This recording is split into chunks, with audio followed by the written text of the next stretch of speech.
Adoni Basapuram summer storage tank ఆదోనికి దాహం తీర్చేటువంటి సంజీవన్ లాంటిది. తుంగభద్ర దిగువ కాలువ నుంచి నీళ్లను తోడుకొని దీన్ని నింపుకొని మనం అన్ని అవసరాలకు వాడుకుంటూ ఉంటాం. నేను ఎన్నికల సమయంలో ఇక్కడికి వచ్చినప్పుడు ఇది ఈ వైపు ఉన్నటువంటి ట్యాంక్ అంతా కూడా, ఈ వైపు ఉన్నటువంటి గోడంతా కూడా కూలిపోయి ఉంది. దీంట్లో నీళ్లు నింపలేకపోతాం. 50% మించి నీళ్లు నింపలేము. నింపితే ఇది కొట్టుకొని పోతుంది, ఇంకా నీళ్లు బయటకు వచ్చేస్తాయి, తాగడానికి కూడా నీళ్లు ఉండవు అనే పరిస్థితి ఉండేది. నేను ఎన్నికల సమయంలో హామీగా చెప్పినాను, నేను ఎమ్మెల్యే అయిన వెంటనే దీన్ని బాగు చేయిస్తాను, దీన్ని పెద్దగా అభివృద్ధి చేసుకుంటాం, నీళ్ల సమస్య లేకుండా చేస్తాం ఆదోనిలో అని స్పష్టంగా చెప్పినాం. ఆ హామీని నిలబెట్టుకుంటూ నేను ఎమ్మెల్యే అయిన వెంటనే ప్రభుత్వాన్ని అప్రోచ్ అయ్యి ముఖ్యమంత్రి గారి ఆశీస్సులతో, పవన్ కళ్యాణ్ గారి ఆశీస్సులతో ఈరోజు మనము ఇక్కడ రిపేర్లు చేసుకుంటా ఉన్నాం. మనం చూస్తూ ఉన్నాం, ఈ వైపున కూలిపోయినటువంటి ఓ పక్క గోడనంతా కూడా తీసేసి శుభ్రంగా దీన్ని టెంపరీగా, అంటే ఇది శాశ్వత పరిష్కారం కాదు, అయినప్పటికీ కూడా దీన్ని బాగు చేసే కార్యక్రమం, ఇక్కడి నుంచి ఇసుక బస్తాలని అంచెలుగా వేసుకుంటూ ఎక్కడా ఇబ్బంది లేని విధంగా మనం పై వరకు తీసుకొని వెళ్తాం. సుమారుగా 1,15,00,000 రూపాయలు ఖర్చు పెట్టి చేస్తున్నటువంటి రిపేర్లు ఇవన్నీ కూడా 2-3 నెలల కాలంగా ఈ పనులన్నీ పూర్తవుతున్నాయి. అయితే రాబోయే వేసవి సమయానికి దీంట్లో 70% నీళ్లను నింపుకొని, ఇప్పుడైతే వారానికి ఒకసారి వస్తాయో 5 రోజులకు ఒకసారి నీళ్లు వస్తున్నాయి అంటున్నారో, దాన్ని కనీసం 2 రోజులకి నీళ్ళు ఇచ్చే విధంగా దీన్ని ఏర్పాటు చేసుకోవాలనే ఆకాంక్షతో ఇక్కడ పనులు చేపడతా ఉన్నాం. పనులు కూడా ఇంకొక 15-20 రోజుల్లో పూర్తయ్యే పరిస్థితి ఉంది. ఈ పనులు ఎలా జరుగుతున్నాయి, నాణ్యతతో జరుగుతున్నాయా లేదా అన్న విషయాన్ని తెలుసుకోవడానికి నేను ఈరోజు చెక్ చేయడానికి వచ్చాను. ఇక్కడ ఎంతోమంది మన తమ్ముళ్ళు కూలీలందరూ కూడా ఇక్కడ వచ్చారు. పెదహరివాన నుంచి వచ్చారు, పెద్ద తుమ్మలం నుంచి వచ్చారు, అలాగే అరిగిరి నుంచి, బసాపురం అరిగిరి నుంచి కూడా కూలీలు సుమారుగా ఒక 100 మందికి పైగా రాత్రి పగలు కష్టపడతా ఉన్నారు. వీళ్ళందరికీ ధన్యవాదాలు చెప్పాలి. పాపం ఎంతో కష్టపడి వీటిలన్నిటినీ కూడా, ఎందుకంటే ఆదోని మీద ప్రేమతో వాళ్ళందరూ కూడా రాత్రి పగలు కష్టపడి చాలా మంచి వర్క్ చేస్తూ ఉన్నారు. దీన్ని వీలైనంత తొందరగా పూర్తి చేసి పూర్తి స్థాయిలో నీళ్లు నింపుకొని రాబోయే వేసవి సమయానికి నీళ్ల సమస్యని తీర్చే విధంగా ప్రయత్నం చేస్తాను. సార్, గతంలో ఇది 3సార్లు జరగడం సార్ మరమ్మతు పనులు. అయితే మరమ్మతు పనులు చేపట్టినా ఒక సైడ్ జరుగుతున్నా మళ్ళీ 2సార్లు లోపంతో పనుల్లో కూడా లోపం అని చెప్పి కమిషనర్లు సపరేట్గా వినతిపత్రం ఇచ్చారు. నిజమే, ఇది ఈ సమ్మర్ స్టోరేజ్ ట్యాంకు తయారీ సందర్భంలోనూ ఎంతో నాణ్యత తక్కువగా ఉండి కట్టారు. దీన్ని సరిగా కట్టలే. మీరు ఆ పక్క చూస్తే అక్కడ కూడా ఒక సమస్య కనపడతా ఉంది, మీరు నేరుగా చూస్తే ఆ వైపు కనపడతా ఉంది. మీరు ఈ కుడివైపున చూస్తే ఇంకొక మూల కూడా కొద్దిగా గోడ కూలిపోయినట్టు కనపడతా ఉంది. ఇవన్నీ నాణ్యత లేని పనులు చేశారట ముందంతా కూడా. దీన్ని మళ్ళీ సరి చేసుకోవాల్సిన వస్తూ ఉంది. ఎన్నోసార్లు రిపేర్ చేసుకున్నప్పటికీ కింద పడిపోతూ ఉంది. దీన్ని మళ్ళీ రిపేర్ చేసుకోవాల్సిన, అందువల్లే శాశ్వత ప్రాతిపదిక మీద దీన్ని మళ్ళీ తిరిగి కట్టే విధానం కోసం కూడా మేము డిజైన్లు తయారు చేస్తూ ఉన్నాం. డిజైన్లు పూర్తయిన వెంటనే ప్రభుత్వం దృష్టికి తీసుకెళ్ళి దీన్ని శాశ్వతంగా ఏ విధంగా మళ్ళీ కొత్తది కట్టినట్టే, అంటే ఇప్పుడు చేసేవన్నీ కూడా ఎక్కడ గోడ కూలిపోతూ ఉంటే అక్కడ మళ్ళీ పెట్టే ప్రయత్నం చేస్తూ ఉన్నాం. మళ్ళీ దాన్ని కాపాడుకునే ప్రయత్నం చేస్తాం. అది ఈ పక్క పెడుతూ ఉంటే ఆ పక్క కూలిపోతూ ఉంది, ఆ పక్క పెడుతుంటే ఆ పక్క కూలిపోతూ ఉంది. సో కాబట్టి, కానీ ఇది ఒక్కటి తప్ప వేరే మంచినీళ్ళు కోసం వేరే మార్గం లేదు ఆదోనికి. ఇది ఏమాత్రం దెబ్బతిన్నా సరే నీళ్లు రావడమే ఆగిపోతుంది. ఇప్పుడన్నా కనీసం 2-3 రోజులకు ఒకసారి, 4 రోజులకు ఒకసారి నీళ్ళు వస్తున్నాయి, ఇంకా నెలకు ఒకసారి నీళ్ళు కూడా రావు. ఎక్కడి నుంచి తేవాలంటే అవ్వదు కదా. వేసవిలో అసలు కష్టం అవుద్ది, ఎందుకంటే తుంగభద్ర దిగువ కాలువ కూడా పూర్తిగా ఎండిపోతుంది, పూర్తిగా ఆగిపోతుంది నీళ్ళు రావడం, అక్కడ కూడా కష్టం అవుతుంది. కాబట్టి ప్రస్తుతానికి ఈ వేసవికి వరకు దీనికి రిపేర్లన్నీ చేసుకుని మళ్ళీ నెక్స్ట్ ఇయర్ కల్లా ఇది రాబోయే 2 సంవత్సరాల్లో పూర్తి స్థాయిలో దీన్ని పునర్నిర్మించే ప్రయత్నం చేస్తాను. సార్, 6 నెలల నుండి ఇంకా డిపిఆర్ పూర్తి చేయలేదు. అంటే 6 నెలల నుంచి చెప్తున్నారు డిపిఆర్ చేస్తున్నాము, ప్రిపేర్ చేసి పంపిస్తామని చెప్పి. అంటే ఎందుకు ఇంత టైం తీసుకునేది సార్ తయారు చేసి ప్రభుత్వానికి నివేదిక పంపించడానికి? ప్రభుత్వం దగ్గరికి వీళ్ళని తొందరగా నివేదిక పంపించాల్సిన అవసరం ఉంది. మీరు చెప్పింది కరెక్టే. డిపిఆర్లు తయారు చేయడంలో అధికారులు కొంత ఆలసత్వం వహిస్తున్నమాట వాస్తవమే. దీన్ని నేను కూడా పర్యవేక్షిస్తూ ఉన్నాను. దానికి కారణాలు కూడా చెప్తా ఉన్నారు. ఎందుకంటే ఊరికే కొంతమంది అధికారులు నిందించడం కూడా సరైంది కాదు. దానికి సరైన కారణాలు ఉన్నాయి కాబట్టి లేట్ అవుతుంది అని చెప్తా ఉన్నారు.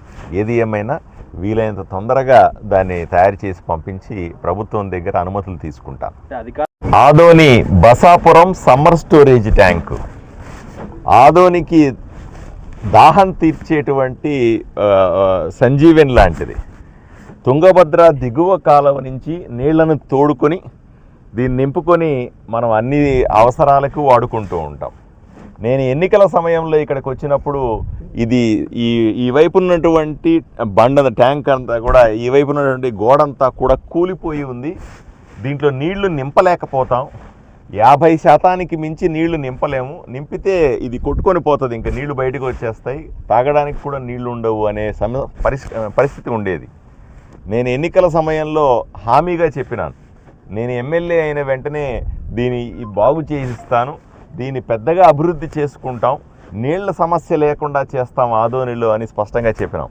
ఆ హామీని నిలబెట్టుకుంటూ నేను ఎమ్మెల్యే అయిన వెంటనే ప్రభుత్వాన్ని అప్రోచ్ అయ్యి ముఖ్యమంత్రి గారి ఆశీస్సులతో, పవన్ కళ్యాణ్ గారి ఆశీస్సులతో ఈరోజు మనము ఇక్కడ రిపేర్లు చేసుకుంటా ఉన్నాం. మనం చూస్తూ ఉన్నాం, ఈ వైపున కూలిపోయినటువంటి ఓ పక్క గోడనంతా కూడా తీసేసి శుభ్రంగా దీన్ని టెంపరీగా, అంటే ఇది శాశ్వత పరిష్కారం కాదు, అయినప్పటికీ కూడా దీన్ని బాగు చేసే కార్యక్రమం ఇక్కడి నుంచి ఇసుక బస్తాలని అంచెలుగా వేసుకుంటూ ఎక్కడా ఇబ్బంది లేని విధంగా మనం పై వరకు తీసుకొని వెళ్తాం. సుమారుగా 1,15,00,000 రూపాయలు ఖర్చు పెట్టి చేస్తున్నటువంటి రిపేర్లు ఇవన్నీ కూడా 2-3 నెలల కాలంగా ఈ పనులన్నీ పూర్తవుతున్నాయి. అయితే రాబోయే వేసవి సమయానికి దీంట్లో 70% నీళ్లను నింపుకొని ఇప్పుడైతే వారానికి ఒకసారి వస్తాయో 5 రోజులకు ఒకసారి నీళ్లు వస్తున్నాయి అంటున్నారో దాన్ని కనీసం 2 రోజులకి నీళ్ళు ఇచ్చే విధంగా దీన్ని ఏర్పాటు చేసుకోవాలనే ఆకాంక్షతో ఇక్కడ పనులు చేపడతా ఉన్నాం. పనులు కూడా ఇంకొక 15-20 రోజుల్లో పూర్తయ్యే పరిస్థితి ఉంది. ఈ పనులు ఎలా జరుగుతున్నాయి, నాణ్యతతో జరుగుతున్నాయా లేదా అనే విషయాన్ని తెలుసుకోవడానికి నేను ఈరోజు చెక్ చేయడానికి వచ్చాను.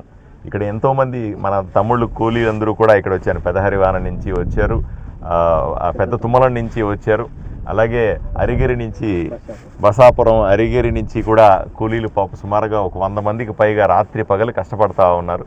వీళ్ళందరికీ ధన్యవాదాలు చెప్పాలి. పాపం ఎంతో కష్టపడి వీటిలన్నింటినీ కూడా, ఎందుకంటే ఆదోని మీద ప్రేమతో వాళ్ళందరూ కూడా రాత్రి పగలు కష్టపడి చాలా మంచి వర్క్ చేస్తూ ఉన్నారు. దీన్ని వీలైనంత తొందరగా పూర్తి చేసి పూర్తి స్థాయిలో నీళ్లు నింపుకొని రాబోయే వేసవి సమయానికి నీళ్ల సమస్యను తీర్చే విధంగా ప్రయత్నం చేస్తాను. మరి గతంలో ఇది 3వ సార్లు జరగడం సార్ మరమ్మతు పనులు. అయితే మరమ్మతు పనులు చేపట్టినా ఒక సైడ్ జరుగుతున్నా మళ్ళీ ఇంకోసారి లోపంతో పనుల్లో కూడా లోపం అని చెప్పి కమిషనర్లు సబ్కలెక్టర్కి వినతిపత్రం ఇచ్చారు. నిజమే. ఇది ఈ సమ్మర్ స్టోరేజ్ ట్యాంకు తయారీ సందర్భంలోనూ ఎంతో నాణ్యత తక్కువగా ఉండి కట్టారు. దీన్ని సరిగా కట్టలే. మీరు ఆ పక్క చూస్తే అక్కడ కూడా ఒక సమస్య కనపడతా ఉంది, మీరు నేరుగా చూస్తే ఆ వైపు కనపడతా ఉంది, మీరు ఈ కుడివైపున చూస్తే ఇంకొక మూల కూడా కొద్దిగా గోడ కూలిపోయినట్టు కనపడతా ఉంది. ఇవన్నీ నాణ్యత లేని పనులు చేశారు ఇంతకు ముందంతా కూడా. దీన్ని మళ్ళీ సరి చేసుకోవాల్సిన వస్తూ ఉంది. ఎన్నోసార్లు రిపేర్ చేసుకున్నప్పటికీ కింద పడిపోతూ ఉంది. దీన్ని మళ్ళీ రిపేర్ చేసుకోవాల్సిన, అందువల్లే శాశ్వత ప్రాతిపదిక మీద దీన్ని మళ్ళీ తిరిగి కట్టే విధానం కోసం కూడా మేము డిజైన్లు తయారు చేస్తూ ఉన్నాం. డిజైన్లు పూర్తయిన వెంటనే ప్రభుత్వం దృష్టికి తీసుకెళ్ళి దీన్ని శాశ్వతంగా ఏ విధంగా మళ్ళీ కొత్తది కట్టినట్టే, అంటే ఇప్పుడు చేసేవన్నీ కూడా ఎక్కడ గోడ కూలిపోతూ ఉంటే అక్కడ మళ్ళీ పెట్టే ప్రయత్నం చేస్తూ ఉన్నాం. మళ్ళీ దాన్ని కాపాడుకునే ప్రయత్నం చేస్తూ ఉన్నాం. అది ఈ పక్క పెడుతూ ఉంటే ఆ పక్క కూలిపోతూ ఉంది, ఆ పక్క పెడుతుంటే ఆ పక్క కూలిపోతూ ఉంది. సో కాబట్టి కానీ ఇది ఒక్కటి తప్ప వేరే మంచినీళ్ళు కోసం వేరే మార్గం లేదు ఆదోనికి.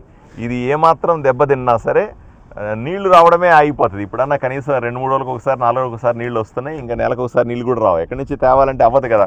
వేసవిలో అసలు కష్టం అవుద్ది, ఎందుకంటే తుంగభద్ర దిగువ కాలువ కూడా పూర్తిగా ఎండిపోతుంది, పూర్తిగా ఆగిపోతుంది నీళ్ళు రావడం, అక్కడ కూడా కష్టం అవుతుంది. కాబట్టి ప్రస్తుతానికి ఈ వేసవికి వరకు దీనికి రిపేర్లన్నీ చేసుకుని మళ్ళీ నెక్స్ట్ ఇయర్ కల్లా ఇది రాబోయే 2 సంవత్సరాల్లో పూర్తి స్థాయిలో దీన్ని పునర్నిర్మించే ప్రయత్నం చేస్తాను. సార్ 6 నెలల నుండి ఇంకా డిపిఆర్ పూర్తి చేయలేదు సార్. అంటే 6 నెలల నుంచి చెప్తున్నారు డిపిఆర్ చేస్తున్నాము, ప్రిపేర్ చేసి పంపిస్తామని చెప్పి. అంటే ఎందుకు ఇంత టైం తీసుకునేది సార్ తయారు చేసి ప్రభుత్వానికి నివేదిక పంపించడానికి? ప్రభుత్వం దగ్గరికి వీళ్ళని తొందరగా నివేదిక పంపించాల్సిన అవసరం ఉంది. మీరు చెప్పింది కరెక్టే. డిపిఆర్లు తయారు చేయడంలో అధికారులు కొంత ఆలసత్వం వహిస్తున్నమాట వాస్తవమే. దీన్ని నేను కూడా పర్యవేక్షిస్తూ ఉన్నాను. దానికి కారణాలు కూడా చెప్తా ఉన్నారు. ఎందుకంటే ఊరికే కొంతమంది అధికారులు నిందించడం కూడా సరైంది కాదు. దానికి సరైన కారణాలు ఉన్నాయి కాబట్టి లేట్ అవుతుంది అని చెప్తా ఉన్నారు. ఏది ఏమైనా వీలైనంత తొందరగా దాన్ని తయారు చేసి పంపించి ప్రభుత్వం దగ్గర అనుమతులు తీసుకుంటాం. అధికారుల నిర్లక్ష్యంతో అంటే ప్రజలకు తాగునీటి సమస్య తలెత్తే ప్రమాదం ఉంది కదా సార్. దీన్ని దృష్టిలో ఉంచుకోవాలన్నా త్వరితగతిన పూర్తి చేయాల్సిన అవసరం ఉంది. ప్రస్తుతానికి అటువంటి ప్రమాదం ఏమీ లేదు. ఎందుకంటే ఇది పూర్తయితే 70-75% వరకు నీళ్ళని నింపుకునే అవకాశం ఉంటుంది. కాబట్టి తాగునీటి సమస్య రాకుండా చూసుకుంటాం వీలైనంత తొందరగా. ఎందుకంటే మనం లోపల టెక్నికల్ విషయాలని మనం చూడకుండా పైనే మనం అధికారులను నిందించడం కూడా సరైంది కాదు. ఎందుకంటే వాళ్ళు చెబుతున్న సహేతుకమైన కొన్ని కారణాలు కూడా నాకు కనపడతా ఉన్నాయి. కాబట్టి మనం దాన్ని తొందరపాటు చర్యగా కామెంట్ చేయడానికి కూడా వీల్లేదు. తప్పనిసరిగా మీరు చెప్పిన డిలే అయిన మాట వాస్తవమే. వీలైన తొందరగా ముగిస్తాం. పూర్తి చేసుకుని డిపిఆర్ తయారు చేసి ప్రభుత్వాన్ని నివేదిక పంపిస్తాము. మరో 6 నెలలు పట్టుకోవచ్చు. అంటే ఈ 6 నెలల్లో మళ్ళీ ప్రభుత్వం నిధులు కేటాయించి ఆలస్యం అయ్యిందనుకో మళ్ళీ నెక్స్ట్ ఇయర్కి ఇది కూలిపోతుంది సార్. మళ్ళీ జనరల్ ఫండ్ నుంచి మళ్ళీ 1-2 కోట్ల రూపాయలు వెచ్చించి మళ్ళీ మరమ్మతు చేసుకోవడానికి ఇది ఇప్పుడు మనం చేస్తున్నటువంటి రిపేర్లు గతంలో ఎప్పుడు రిపేర్ చేసాం? మనం 2023లో రిపేర్ చేసాం. మళ్ళీ ఇప్పుడు 25లో రిపేర్ చేస్తాం. 23లో చేసిన రిపేర్లు కూడా నాణ్యత సరిగా లేకపోవడం వల్ల తొందరగా కూలిపోయే పరిస్థితి వచ్చింది. ఇప్పుడు అందుకనే 1-4 సార్లు పర్యవేక్షణ చేస్తా ఉన్నాం. మరింత గట్టిగా తయారు చేస్తా ఉన్నాం. మళ్ళీ మనం శాశ్వత ప్రాతిపదికన బండి కట్టే వరకు కూడా ఇది ఎక్కడ చెక్కు చెదరకుండా ప్లాన్ చేస్తా ఉన్నాం. వరి అవ్వాల్సిన అవసరం ఏమీ లేదు. అంటే గోనె సంచులకు మామూలుగా ప్లాస్టిక్ సంచులకు అంటే వ్యత్యాసం కవర్ చేసుకునే ఇప్పుడు వేస్తున్నారు. అంటే ఎలాంటి ప్రమాదం పొంచి ఉండకుండా జాగ్రత్త వహించే వేస్తున్నారు. అన్ని రకాల సైంటిఫిక్ మెథడ్స్లో మనం స్టెప్ బై స్టెప్ దీన్ని బిల్డ్ చేసుకుంటా ఉన్నాం. ఎక్కడ ఇబ్బంది వచ్చే అవకాశం లేదు. ఇప్పుడు మనం చేస్తున్న రిపేర్లు కొన్ని సంవత్సరాల వరకు కూడా. లాస్ట్ టైం ఇప్పుడు 23లో చేశారు, 24లోనే పోయింది అంటున్నారు. నేను వచ్చేసరికి 2 years లైఫ్ వచ్చింది. కాబట్టి ఈసారి డిపిఆర్లు తయారు చేసుకొని వీలైనంత తొందరగా శాశ్వత పనులు మొదలు పెడితే అవి కూడా 2 సంవత్సరాలు పడతాయి. ఎందుకంటే మనం నిజంగా ప్రభుత్వం నుంచి డబ్బులు తెచ్చిన తర్వాత కూడా ఉదాహరణకి ఇప్పుడు 26వ సంవత్సరంలో మధ్యలో ఎప్పుడో శాంక్షన్లు వచ్చినాయి అనుకుందాం. అప్పటికి కూడా 28 నెక్స్ట్ ఎలక్షన్లు వచ్చే సమయానికి ఆ పనులు జరుగుతూ ఉంటాయి. అటువంటి పరిస్థితులు. ఎందుకంటే శాంక్షన్స్ రావాలా, మళ్ళీ టెండర్లు పిలవాలి, టెండర్లు అయిన తర్వాత పని మొదలు పెట్టాలా, పడిపోతున్న వాల్స్ అన్ని కొట్టి తీసేయాలి, మళ్ళీ రీబిల్డ్ చేయాలి. ఇదే సందర్భంలో కడుతున్న 2 సంవత్సరాలు 3 సంవత్సరాలు మంచినీటి సమస్య రాకుండా చూసుకోవాలి. ఇవన్నీ కూడా పకడ్బందీగా చేయాల్సిన అంశాలు, టెక్నికల్ అంశాలు. కాబట్టి కొంత సమయం పడుతుంది. బట్ డెఫినెట్గా రాబోయే 3 ఏళ్లలో 4 ఏళ్లలో ఇవన్నీ కూడా పూర్తి చేసి దీంతో పాటుగా నా ఉద్దేశం ఇంకొక సమ్మర్ స్టోరేజ్ ట్యాంక్ను కూడా తయారు చేసుకోవాలి. ఒకటే సమ్మర్ స్టోరేజ్ ట్యాంక్ మీద ఆధారపడితే కూడా ఎప్పుడు ప్రమాదమే. ఎక్కడన్నా పొరపాటున దీనికి గండిపడినా లేదా ఎక్కడన్నా పెద్ద సమస్య వస్తే నీళ్లు ఎక్కువ బయటకు వచ్చేస్తాయి. ఊరికి కూడా ఇబ్బంది అవుతుంది. తాగునీళ్ళు సడన్గా ఇబ్బంది పడే పరిస్థితి వస్తాయి. కాబట్టి ఇది చేసుకుంటూనే నా ఉద్దేశం మరొక స్థలం చూసి మరొక 200 ఎకరాల్లో ఎక్కడన్నా మనం 200 నుంచి 300 ఎకరాల్లో కొత్త సమ్మర్ స్టోరేజ్ ట్యాంక్ పెట్టుకుంటే దీని ప్లేస్లో అది, దాని ప్లేస్లో ఇది చేసుకుంటే రోజు మంచినీళ్ళు వచ్చే అవకాశం తప్పనిసరిగా ఉంటుంది. లక్ష్యం అది. చివరికి లక్ష్యం ఏంటంటే ఆదోనిలో రోజు మంచినీళ్ళు రావాలి. అది లక్ష్యం. అది రాత్రికి సాధించలేం. అంచెలంచెలుగా సాధించాల్సిన అవసరం ఉంది. సార్, మరమ్మతులు జరిగిన చోటే మళ్ళీ కుంగిపోవడంలో దీన్ని ప్రజలు ఏ రకంగా తీసుకోవచ్చు సార్? అంటే ప్రతిసారి జరిగిన చోటే మళ్ళీ జరుగుతుంది సార్, ఎక్కడ కొత్త చోటు జరగలేదు సార్. ఇది తాత్కాలిక ప్రాతిపదికన అంటేనే టెంపరీ రిస్టోరేషన్, అది 2 years లైఫ్ వచ్చింది. ఈ విధంగానే చేసుకుంటూనే మనం పర్మనెంట్గా కట్టేంత వరకు ఈ పద్ధతినే పాటించాల్సి ఉంటుంది. నిధులు వృధాగా సార్, అంటే ప్రజల డబ్బు చాలా వృధాగా జరుగుతుంది కదా సార్. జరిగిన చోట మళ్ళీ అధికారుల పర్యవేక్షణ ఉందా లేదా సార్? శాశ్వతంగా మనం తయారు చేయాలంటే సుమారుగా 40 నుంచి 60 కోట్ల రూపాయలు ఖర్చు అవుద్దని నేను అంచనా వేసుకుంటాను. ఇంకా కరెక్ట్గా రావాల్సింది సో మనం 70 crores మనం 70 కోట్లు 70 కోట్ల రూపాయల అంచనా ఉంటుంది అనుకున్నాం. ఇప్పుడు మనము 1,15,00,000 మాత్రమే ఖర్చు పెట్టి దీన్ని మనం ప్యాచ్ వర్క్ చేస్తూ ఉన్నాం. అంటే వచ్చే 2 సంవత్సరాల వేసవిని దృష్టిలో పెట్టి 2 సంవత్సరాల వేసవిని దృష్టిలో పెట్టుకొని చేస్తాం. అంటే మనం 70 కోట్లు ఖర్చు పెడితే తప్పనిసరిగా ఇవన్నీ కూడా నీట్ క్లీన్ చేసి మనకు అవసరం మనము రాతి కట్టడం చేసుకోవచ్చు. ఇప్పుడు మనం వేస్తున్నది ఇసుకలు దానికి కంకరకు సంబంధించినటువంటి టెంపరీ కట్టడాన్ని మాత్రమే చేస్తాం. ఎందుకంటే కనీసం మనకు వేరే సమ్మర్ స్టోరేజ్ ట్యాంక్ లేదు మనకి. ఎందుకంటే ఇంకొక సమ్మర్ స్టోరేజ్ ట్యాంక్ ఉన్నదనుకోండి, దీన్ని అట్లాగే పెట్టి దీన్ని రిపేర్లు చేసుకుంటూ దాన్ని కొన్ని రోజులు వాడుకోవచ్చు. ఇప్పుడు అట్లా లేదు కదా, దీన్నే వైపు రిపేర్ చేసుకుంటూ ఉండాలా, దీన్నే ఇంకో వైపున వాడుకుంటూ కూడా ఉండాలి. ఇది ఒక పెద్ద ఛాలెంజింగ్ యాక్టివిటీ. తొందరపడి మనం అన్నీ కూడా చేసేయలేం. ఇప్పుడు నెక్స్ట్ ఇయర్ డబ్బులు ఎట్లాగో వస్తున్నాయి కదని ఇప్పటి నుంచి అన్నీ కొట్టేసామనుకోండి, అది కూడా ప్రమాదమే. కాబట్టి ఇటువంటి ఛాలెంజెస్ ఒకటే సమ్మర్ స్టోరేజ్ ట్యాంక్ ఉండడం వల్ల కూడా జరుగుతున్నట్టు కనబడుతుంది మనకి.